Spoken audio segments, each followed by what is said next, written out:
আসসালামু আলাইকুম। আজকে আমি দুই ধরনের রেসিপি দেখাবো, দারুণ মসমসে এবং টেস্টি। একটি বিস্কিট এবং একটি জিলাপি পিঠা। বাচ্চাদের এটি খুবই পছন্দ হবে। আমার রেসিপি ভালো লাগলে অবশ্যই একটা লাইক দিবেন আর সাবস্ক্রাইব করতে ভুলবেন না। অল নোটিফিকেশন অন করে রাখুন যাতে নতুন নতুন আপডেট দেওয়া মাত্রই আপনি পেয়ে যান। চলুন তাহলে শুরু করা যাক। আমি 2 কাপ পরিমাণে চাউলের গুঁড়া নিয়েছি। আজকে আমি চাউলের গুঁড়া দিয়েই তৈরি করব। ব্লেন্ডারে চিনি গুঁড়া করে রেখেছিলাম, সেই চিনি গুঁড়া দিয়ে দিচ্ছি। গুঁড়া করে রাখা চিনি দিলে তাড়াতাড়ি মিশে যায়, এই কারণে দেওয়া হয়েছে। এখন চিনি গুঁড়া দিয়ে দিচ্ছি হাফ কাপ। গলানো চকলেট দিয়ে দিচ্ছি। গলানো চকলেট দিয়ে দিয়েছি। এটা আমার বানানো গলানো চকলেট। এখন মিশিয়ে নিয়েছি। এখন দিয়ে দিচ্ছি ভ্যানিলা এসেন্স। আর আই বাটনের রেসিপির লিঙ্ক দেওয়া থাকবে, আপনি চাইলে দেখে নিতে পারবেন। আই বাটন প্রথমেই আসে। বেকিং পাউডার হাফ চা চামচ। ময়দা হাফ কাপ দেওয়ার পর মিশিয়ে নিয়েছি।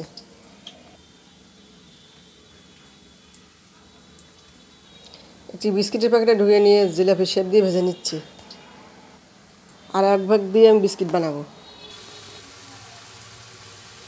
এই পিঠাটা খেতে দারুণ হয় এবং মচমচে হয়। একবার ট্রাই করলেই বুঝতে পারবেন। ভিন্ন ধরনের একটা স্বাদ হয়। দোকানের বিস্কিটের মতো একটা ফ্লেভার পাওয়া যায়। ওই একই ডোয়ের মধ্যে আরও কিছু ময়দা দিয়ে বিস্কিটের শেপ দিয়ে নিয়েছি।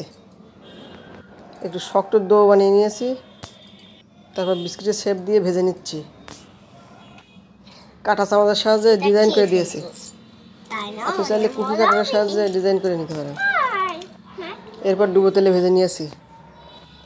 তৈরি হয়ে গিয়েছে মজাদার জিলাপি পিঠা এবং বিস্কিট। আমার রেসিপি ভালো লাগলে লাইক কমেন্ট শেয়ার করতে ভুলবেন না। অবশ্যই একটা লাইক দিবেন, সাবস্ক্রাইব করে পাশে থাকুন।